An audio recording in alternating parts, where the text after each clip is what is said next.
যাকাত? আল্লাহ বলেন লা ইন শাকারতুম লা আযীদান্নাকুম ওয়া লা ইন কাফারতুম ইন্না আযাবি লাশাদীদ। আল্লাহ তাআলা বলেন দুনিয়ার মানুষ, আমি আল্লাহ পাক রব্বুল আলামিন তোমাদেরকে হাজার হাজার নিয়ামত, এমনকি নিয়ামতের সাগরে আমি আল্লাহ পাক রব্বুল আলামিন ডুবিয়ে রেখেছি। ওই নিয়ামতগুলো পাইয়া বুক করে যদি তোমরা আমি আল্লাহ পাক রব্বুল আলামিনের কৃতজ্ঞতা আদায় করো, আমি আল্লাহ কথা দিলাম তোমাদের নিয়ামত আরো বাড়িয়ে দিব। জোরে বলেন সুবহানাল্লাহ। নিয়ামতের কৃতজ্ঞতা শুকরিয়া আদায় করলে নিয়ামত বাড়িয়ে দেয় কে? আল্লাহ। আওয়াজ দিয়ে বলেন বাড়িয়ে দেয় কে? আল্লাহ। এটা কার ওয়াদা? আল্লাহ।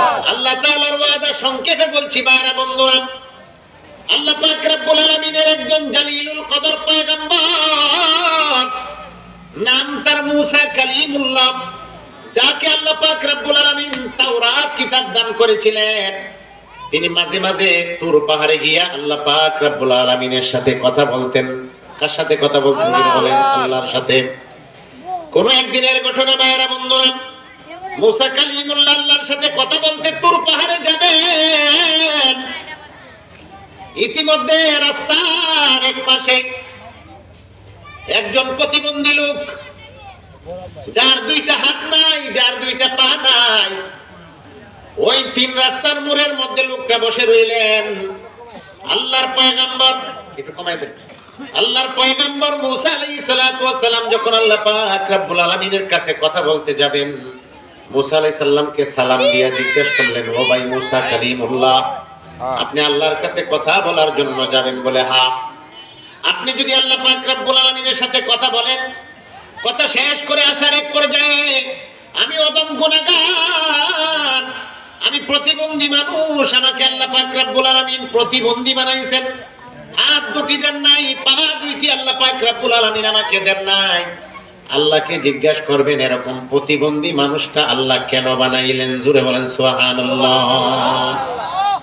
পা নাই, হাত নাই, প্রতিবন্ধী লোক, তাকে কেন বানাইলেন? আওয়াজটা জায়গা টানেন না, একবার বারেকবার কমে।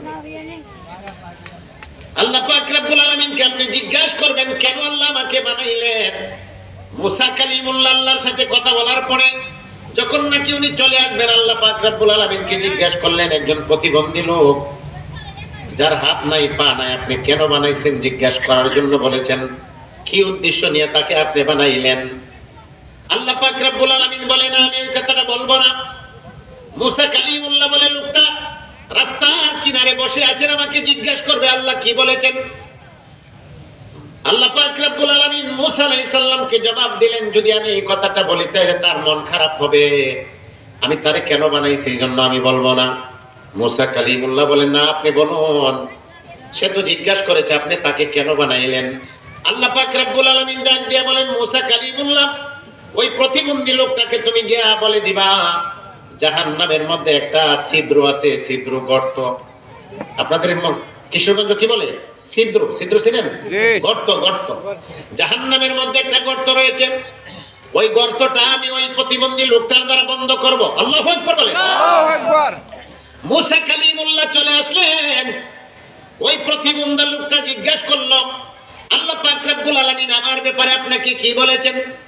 মুসা কালিমুল্লাহ বলেন, তুমি যদি আল্লাহর সিদ্ধান্তটা শোনো তোমার মন খারাপ হতে পারে, এই জন্য আমি বলবো না। বলে না, আমার মন খারাপ হবে না, আপনি বলুন।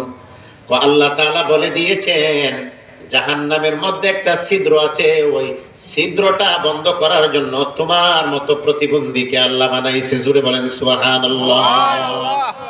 স্বাভাবিকভাবে যদি কোনো মানুষকে বলা হয় তোমাকে জাহান্নামে দেওয়ার জন্য বানাইছে, স্বাভাবিকভাবে মানুষের মন খারাপ হওয়ার কথা, কিন্তু ওই প্রতিবন্ধী লোকটা বলে আলহামদুলিল্লাহ। সবাই বলেন আলহামদুলিল্লাহ। এই কথাটা শোনার পরে সে আল্লাহ পাক রব্বুল আলামিনের কৃতজ্ঞতা আদায় করলেন, আল্লাহ শুকরিয়া আদায় করলেন। আল্লাহ পাক রব্বুল আলামিন সাথে সাথে মুসা আলাইহিস সালামের কাছে ওহী নাযিল করলেন, হে মুসা কালিমুল্লাহ, আমি তাকে জাহান্নামের ছিদ্র বন্ধ করার জন্য আমি আল্লাহ তারে বানাইছিলাম।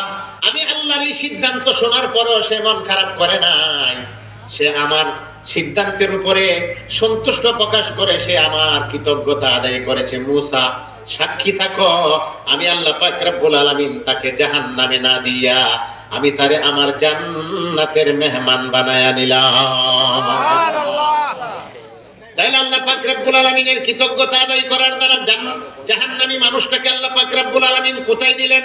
জান্নাতে। বলেন কোথায়? জান্নাতে। তো আল্লাহ বলেছেন লা ইন শাকারতুম লা আযীদান্নাকুম ওয়া লা ইন কাফারতুম ইন্না আযাবী লাশাদীদ। অবশ্যই বান্দা, আমার নিয়ামতের মধ্যে তোমাদেরকে আমি ডুবিয়ে রেখেছি, যদি এগুলা ভোগ করে যদি আমি আল্লাহ পাক রব্বুল আলামিনের কৃতজ্ঞতা আদায় করো, দিন দিন আমি আল্লাহ তাআলা আরো নিয়ামত বাড়িয়ে দিব। জোরে বলেন সুবহানাল্লাহ। যাক ভাইরা বন্ধুরা, সময় কম, ওই দিকে না গিয়ে আমি যে কথাটা আপনাদেরকে বলতেছিলাম, মক্কার একজন বড় গডফাদার ছিলেন সন্ত্রাসের। ওই গডফাদারের নাম হলো আবু জেহেল।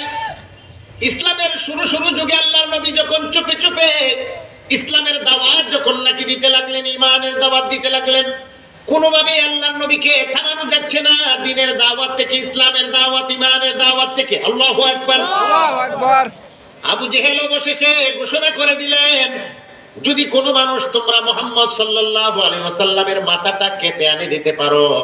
তদানীন্তনকালীন সময়ে সে ঘোষণা করেছে, তাফসীরে রুহুল মানিতে এসেছে, তোমাকে 100টা উট উপহার দেওয়া হবে। বলেন নাউজুবিল্লাহ।